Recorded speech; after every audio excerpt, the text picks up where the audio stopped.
11월 감사의 달을 맞이하면서 오늘은 감사의 신앙이 얼마나 귀한 믿음인지, 그리고 감사를 고백하며 감사로 하나님께 영광 올려드리는 사람을 하나님께서 어떻게 복을 주시는지 오늘 말씀을 통해서 함께 살펴보면서 여러분 같이 하십니다. 하나님은 감사하는 자에게 더 큰 복을 주신다.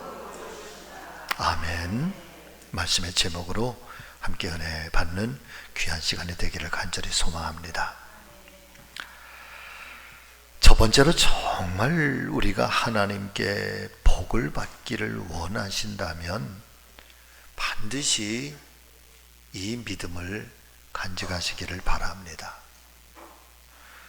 사랑하는 성도 여러분, 하나님의 말씀인 성경은 성경의 첫 번째 문을, 창세기의 문을 열면서 하나님은 과연 어떤 분이신가 라고 하는 것을 아주 명확하게 선포하면서 하나님을 소개합니다.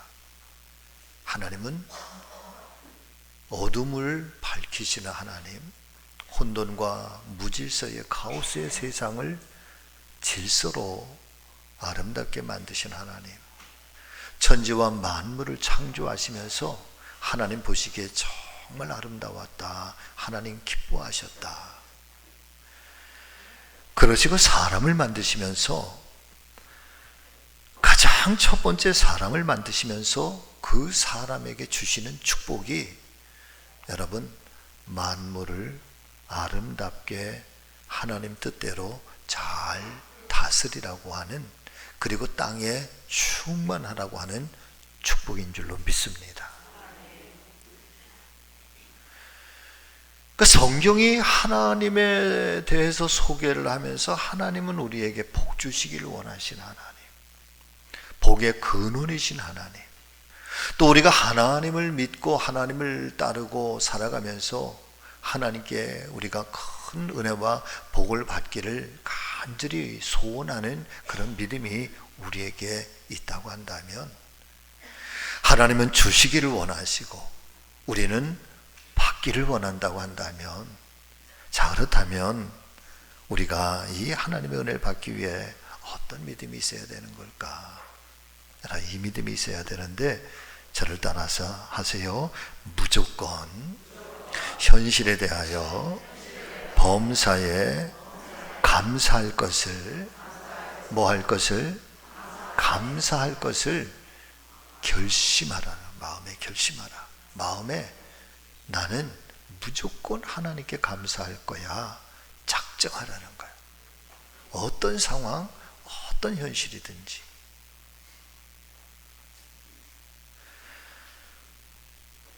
에베소서 5장 20절 21절의 말씀을 보면은, 범사에 우리 주 예수 그리스도의 이름으로 항상 아버지 하나님께 감사하라, 그리스도를 경외함으로 피차 복종하라 말씀해 주시고 있습니다.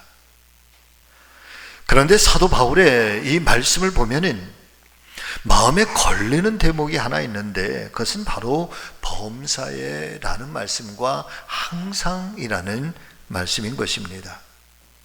아버지 하나님께 감사하라 라고 하는 이 말씀 앞에 우리들의 마음이, 그렇지, 우리 하나님께 감사해야지, 감사한 믿음을 간직해야지 라고 순전하게 고개가 끄덕여지는데, 그런데 그 순전하신 말씀 앞에 붙어있는 이 수식어의 말씀, 곧 범사에라고 하는 말씀과 항상이라고 하는 말씀을 함께 대하게 되면, 이 말씀 앞에 우리는 왠지 모르게 부담을 느끼게 됩니다. 왜냐하면 범사에 하나님께 감사한다는 것, 그리고 항상 감사한다라고 하는 것이 얼마나 힘들고 얼마나 어려운 일인가 라고 하는 것을 우리가 너무나도 잘 알고 있기 때문에 그렇습니다.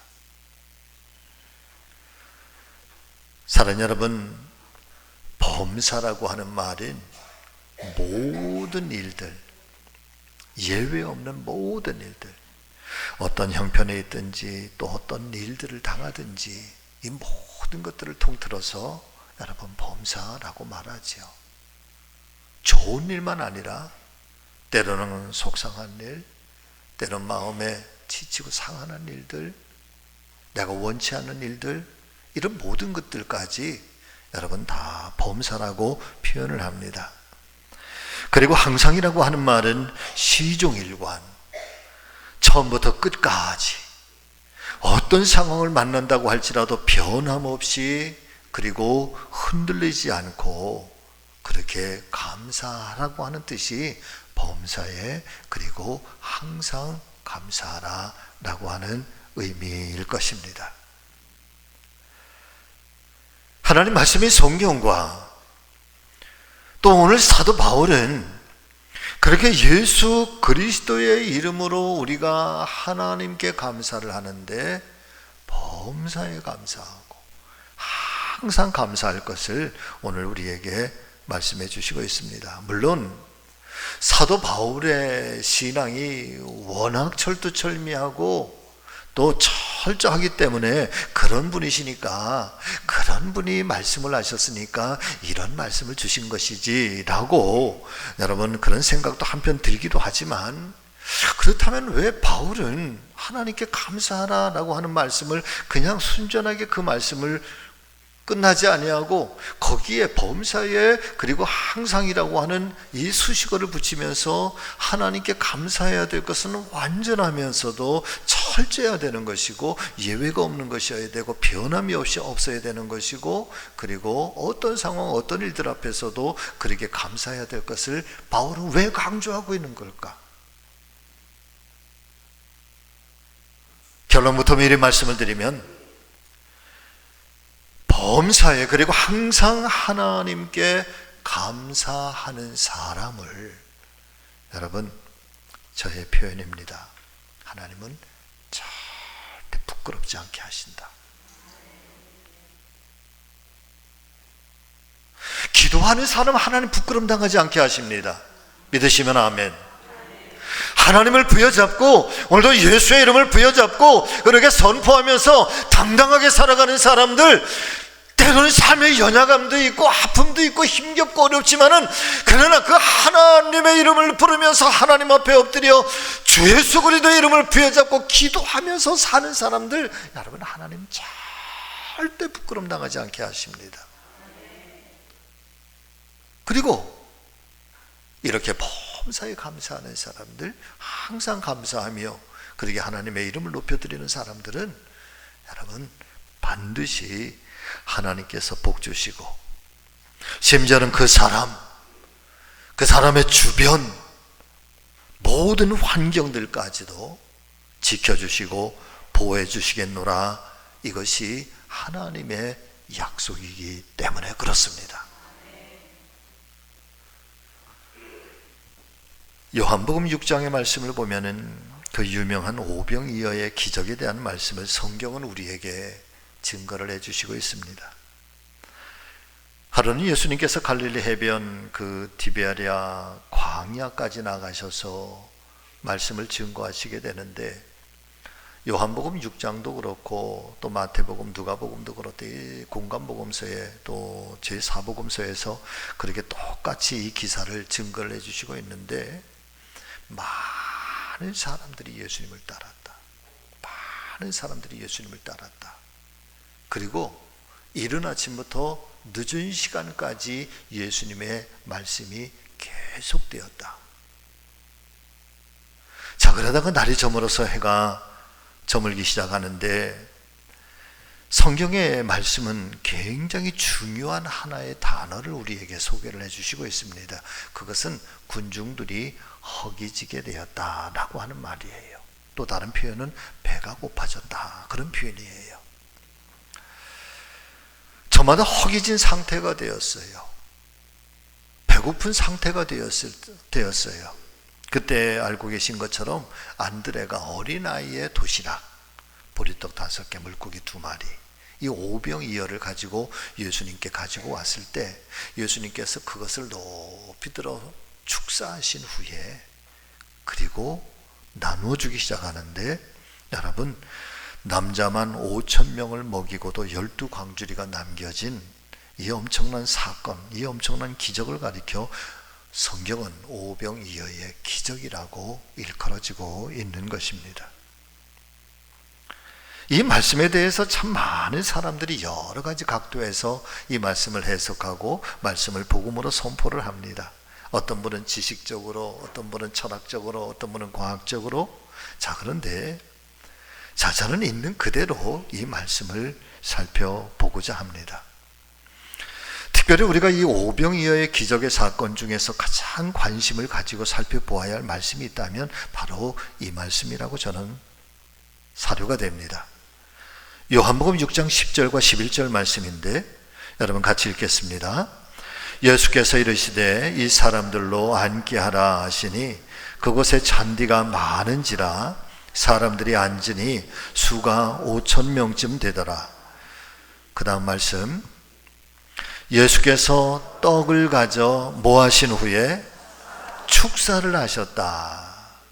앉아있는 자들에게 나눠주시고 물고기도 그렇게 그들의 원대로 주시니라. 자, 우리나라의 말씀 개역 개정은 이렇게 번역을 해놨는데 킹 제임스 버전 영어의 일본의 미국의 아주 영원한 호텔이나 숙소에 가면은 거기에 다 이 킹 제임스 버전 성경들이 다 들어져 있어요. 그러니까 보편적으로 킹 제임스 버전 성경이 전 세계에 가장 많이 번역된 영어 성경인 거죠. 그런데 이 킹 제임스 버전은 축사하신 후를 이렇게 표현을 했어요. 아까 그 귀절 한 번만 더 띄워주세요. Given thanks라고 그랬어요. 이 Given thanks가 어떤 거냐 하면 감사하다는 것을 표현하다라고 하는 뜻이에요. 그리고 그들의 원대로 as much as they would라고, 그들이 원하는 만큼 원하는 대로 달라는 대로 주었다는 얘기예요. 사랑하는 성도 여러분, 사실은 우리는 이 오병이어의 기적의 사건이 이 말씀을 대할 때마다 그래 남자만 5,000명이나 되고 다 나눠주고 배불리 먹고 남은 게 12광줄이야 라고 하면서 이 기적의 엄청난 사건을 여러분 물량적인 그런 시각으로 그런 관점에서만 이 말씀을 바라보게 돼요.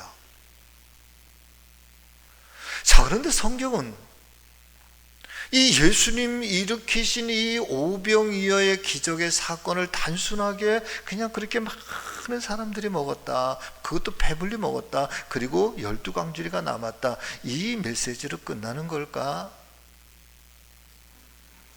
어쩌면 성경이 보다 더 우리에게 말씀하시고 싶어 하시는 이 복음의 메시지는 바로 오늘 이 본문의 말씀인 거죠. 예수께서 그 어린아이의 작은 도시락을 가지고 하늘을 우러러서 하나님께 감사를 표하신 후에 그리고 나눠주기 시작했는데 무엇보다도 모든 군중들이 원하는 만큼 달라는 대로 다 주었다는 거예요. 할렐루야. 자, 이 말씀을 좀 더 쉬운 성경, 이 세번역 성경은 이렇게 번역을 해주시고 있습니다. 예수께서 사람들을 앉게 하라고 말씀하셨습니다. 그곳에는 잔디가 많았습니다. 그래서 사람들이 앉았는데 그 남자들의 수요만 약 5,000명이었습니다. 예수께서 떡을 들고 뭐 하신 후에? 감사하신 후에 앉은 사람들에게 나누어 주셨습니다. 물고기도 그와 같이 하여 그들이 원하는 대로 주셨습니다.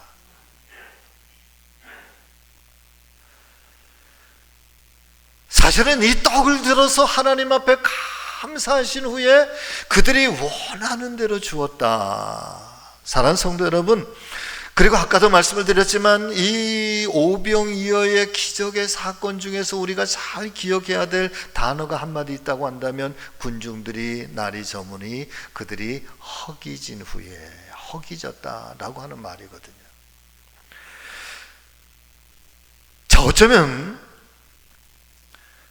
인생을 살아가시다가 보면은 여러분 우리 모두는 뜻하지 않게 이 인생의 허기진 때, 굶주림의 때 여러분 만날 때가 있지 않으셨습니까? 물론 이 허기짐과 굶주림이라고 하는 것은 육체적인 배고픔만 의미하는 것은 아닐 것입니다. 때로는 정신적인 문제도 있는 거고 우리의 영적 문제도 있는 거고요. 그리고 자녀들의 문제, 직장의 문제, 사업의 문제, 물질의 문제, 건강의 문제, 특별히 가정적인 문제, 우리가 예측할 수 없는 이 수많은 형태로 이 배고픔과 이 허기짐과 이 갈증과 갈급함은 우리가 예측할 수 없는 형태들로 우리에게 그렇게 찾아오고 우리는 그 안에서 때로는 무기력하게, 때로는 지치고 상한 마음을 추스를 길이 없을 때가 있다는 거예요. 그런데 그 사람들이 광야에, 거친 광야, 남자만 5,000명, 어마어마한 숫자의 사람들. 그렇다고 한다면 오늘을 살아가고 있는 모든 인생들에게는 예외가 없다는 거죠. 이런 거는, 이런 배고픔, 이런 갈증, 이런 허기짐은 모든 인생들이 예외가 없다는 거예요. 자, 그런데 문제는 이 광야에서 그렇게 인생의 광야를 만났을 때, 그렇게 허기짐을 만났을 때, 그런 삶의 고통의 문제로 우리가 몸부림을 치면서 괴로워하고 그런 허기진 인생 속에서 우리가 방황하고 있을 때, 그러면 이 삶의 문제가 어디에서 해결될 수 있는가? 이 광야에서 어떻게 이 문제가 해결될 수 있는 방법은 있는가? 길은 있는가? 없다는 거예요.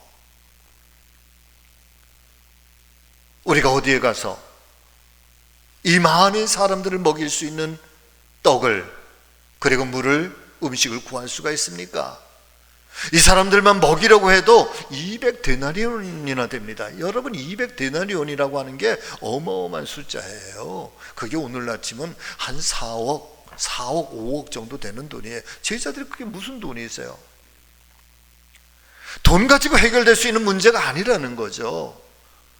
음식이 있다, 설상이 있다고 할지라도 그 광야에서, 그리고 그 많은 사람들이 함께 이 굶주림과 허기짐을 채워갈 수 있는 그 많은 음식을 당장 어떻게 여러분 구할 수 있는가 말이에요. 바꿔서 말씀을 드리면 인간의 방법, 사람의 지혜, 사람의 길을 통해서는 이 인간의 모든 허기짐과 인생의 배고픔의 문제는 해결될 수가 없다는 의미예요. 그런데 정말 없는 걸까? 오늘 성경은 이야기를 통해서 오늘을 살아가는 저와 여러분들이, 이 말씀을 듣고 있는 저에게도, 지금 여러분들에게도 엄중하게 분명하게 말씀하시는 것은 해결점이 있다는 거야. 어디에 있느냐? 그리스도께 있다는 거야. 예수께, 하나님께 있다는 거야.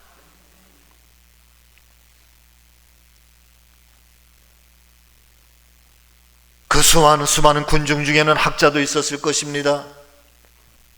바리새인도 있었을 것이고, 율법도 있었을 것이고, 경제적으로 또 뭐 가난한 사람도 있었겠지만 부자도 있었을 것이고, 그러니 이 지식으로, 철학으로, 학문의 문제로, 인간의 어떤 지혜와 지식으로 풀 수 없는 그런 문제. 그런데 이 기적의 주인공에 누가 있을까? 여러분, 주님이 계신 거잖아요. 그 주님이 관여하시면 이라고 하는 거예요. 주님의 손길이 닿으면,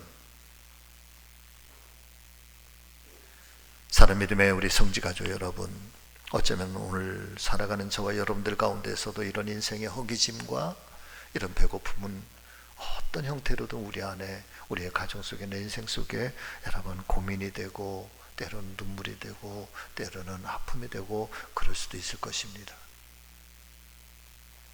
오늘 말씀 안에 주님이 오시면, 주님이 만지시면, 주님이 이 일들을 주님께서 터치하시면 거기에 해결점이 있다는 사실을 오늘 말씀을 통하여 우리의 큰 믿음이 되기를 예수님의 이름으로 축복합니다. 더불어서 주님의 모습을 통해서 우리의 믿음을 배우라는 거예요. 주님이 어떻게 하시는가? 그런 상황 속에서 주님은 어떻게 하셨는가? 주님은 그 작은 도시락 가지고 여러분 높이 들어 감사를 표하셨다는 거예요.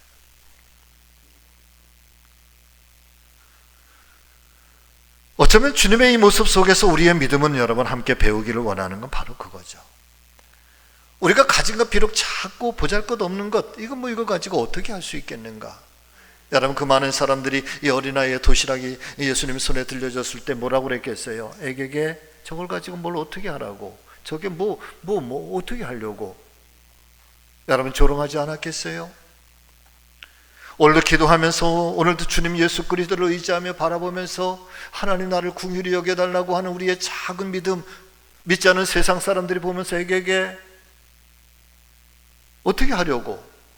여러분, 그런 소리, 그런 핀잔의 소리, 그런 조롱의 소리를 우리에게 할 수 있을지도 모르지요. 그럼에도 불구하고 주님은 그렇게 하나님 앞에 감사를 표하신 후에, 그리고 나눠서 그 음식을 나누기 시작하는데, 여러분, 성경은 이 기적의 사건을요, 이것을 과학적으로도 설명하지 않고요, 철학적으로도 설명하지 않아요. 그냥 나눠주니 5,000명이 배불리 먹었다. 먹고 남은 음식을 거두니 12광주리가 되었다. 그들이 원하는 대로 주었다. 성경은 이 복음으로 끝나. 그러고 보면 여러분, 믿음이라고 하는 것은 해석하는 게 아니라는 거예요. 이해하려고 하는 게 아니라는 거예요. 이게 상식적으로 어떻게 되는 거지? 이게 과학적으로 어떻게 된 거지? 믿음은 그게 아니라는 거예요. 믿음은 하나님을 하나님으로 그냥 받아들이는 거예요. 인정하는 거죠, 하나님을. 할렐루야. 개역개정 요한복음 6장 11절 말씀은 축사하신 후, 세번역 요한복음 6장 11절은 감사하신 후, 공동번역 요한복음 6장 11절은 감사의 기도를 올리신 다음에.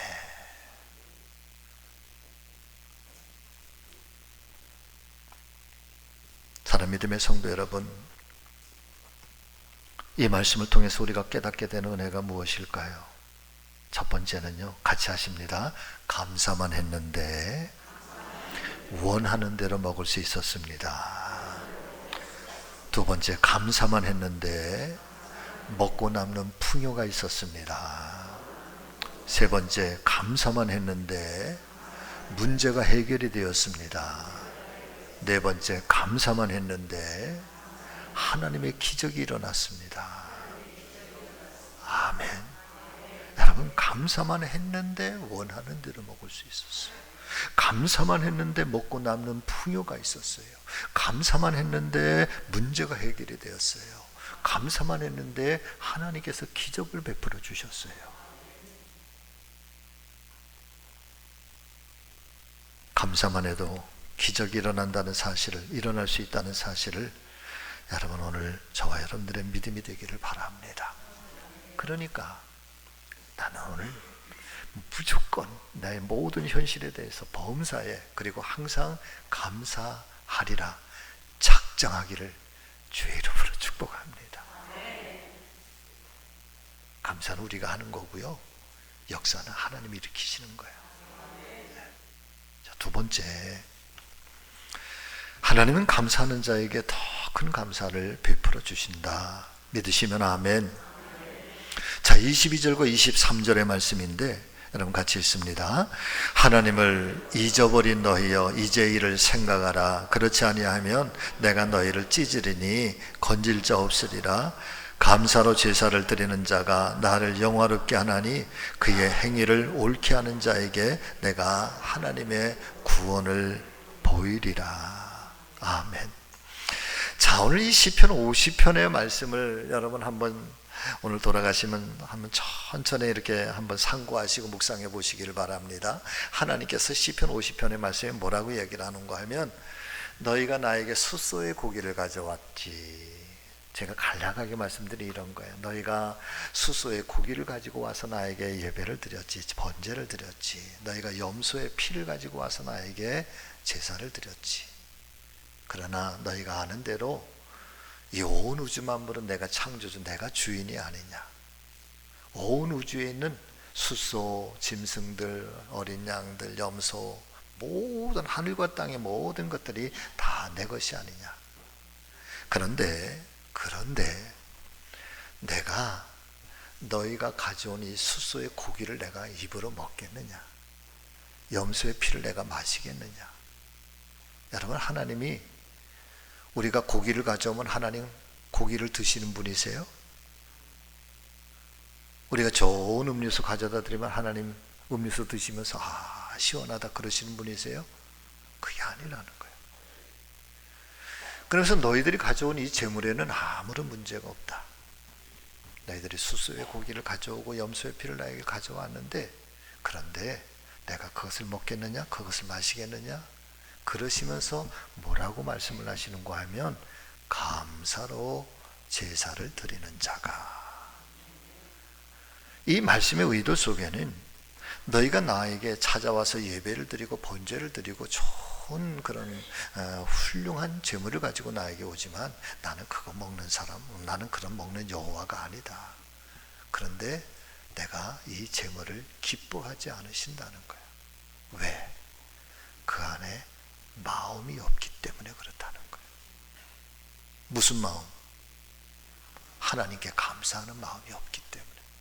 그러니까 하나님은 그 제물보다 더 중요한 것은 감사로서 제사를 드리는 자가 나를 영화롭게 하나니라고 하는 거예요. 여러분, 신앙은 감사가 중심이에요. 재물의 많고 적음, 헌금의 많고 적음의 문제를 넘어 정말 그 하나님의 은혜에 감사해서 그분의 이름을 높여드리고 그분의 은혜입니다. 오직 주님이십니다. 그러면서 드려지는 예배와 이 번제가 하나님께서 기뻐 받으신다라고 하는 거죠.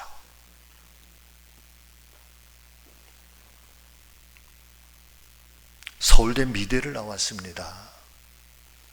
한국미술계의 차세대의 주자로 아주 각광을 받았던 아주 젊은 여자 집사님이 한 분 계셨습니다. 지금도 서울 강남에 있는 모 감리교회에 다니시는 분이십니다. 그런데 이분이 이 일이 터지기 전에 집사님이었지만 신앙이 그렇게 별로 깊지는 못하셨던 것 같습니다. 모임에 더 자주 가고, 그리고 그런 많은 사람들 만나는 것도 좋아하고, 그러는 중에 술을 먹고 음주운전을 하다가 그만 대형 교통사고가 났습니다. 두 팔이 잘려졌고 두 다리가 잘려졌습니다. 몸통만 남았습니다. 몸만 남았어요. 지금도 서울 우리 감리교회 아주 유수한 감리교회 집사님이세요. 나이는 31세. 이 교통사고를 당하고 구족화가가 됐습니다. 여러분, 구족화가가 뭔지 아시죠? 몸이 없으니까 입에다가 붓을 물고 입으로 이렇게 그 붓을 가지고 그림을 그리는 그런 분이십니다. 이분의 고백입니다. 어느 날 성화 그림을 그리다가 벅차오르는 감정을 억누르지 못하고 눈물을 흘리는데, 그러면서 이렇게 기도합니다. 주님, 입이라도 남겨주신 것을 감사합니다.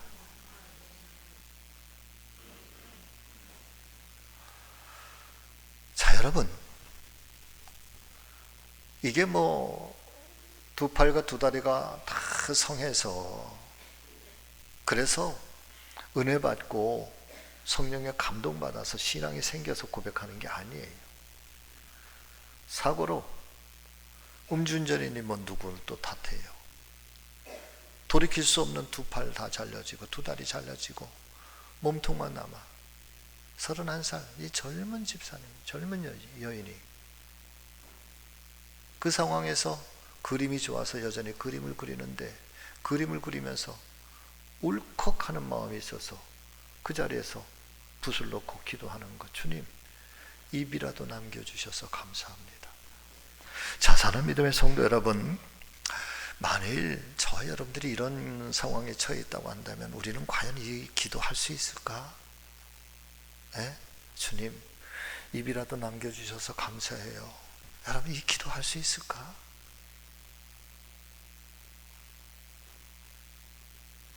이게 믿음의 기적이야.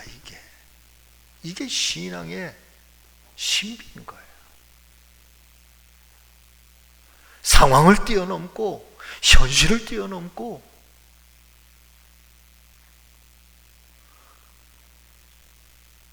어쩌면 믿지 않는 세상 사람들은 거기에서 모든 거 다 포기하고 좌절하고 그럴지 모르지만 그런 속에서도 다시 일어서고 소생하게 하는 이 엄청난 힘이 있다고 한다면 이게 신앙의 힘, 이 복음의 힘이고 예수 그리스도의 능력이고 여러분 그 주님을 바라보는 그런 하나님의 사람들에게 하나님께서 샘솟게 하시는 은혜인 거죠.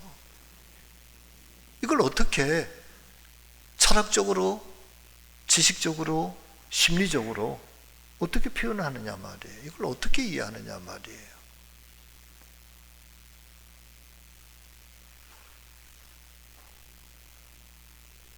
그분의 그림 하나하나, 그것도 큰 그림으로 그리지 못해서 조그맣게 16절지에 그려진 그림 하나하나, 그분의 이름으로 때때로 연말이 되면 구적 화가의 그림으로 여러분 우리에게 소개가 되기도 합니다.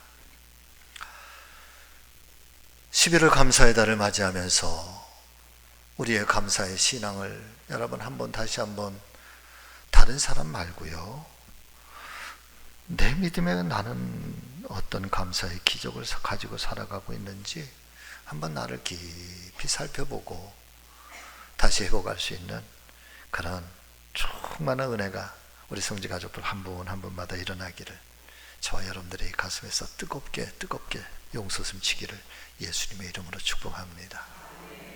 기도합니다.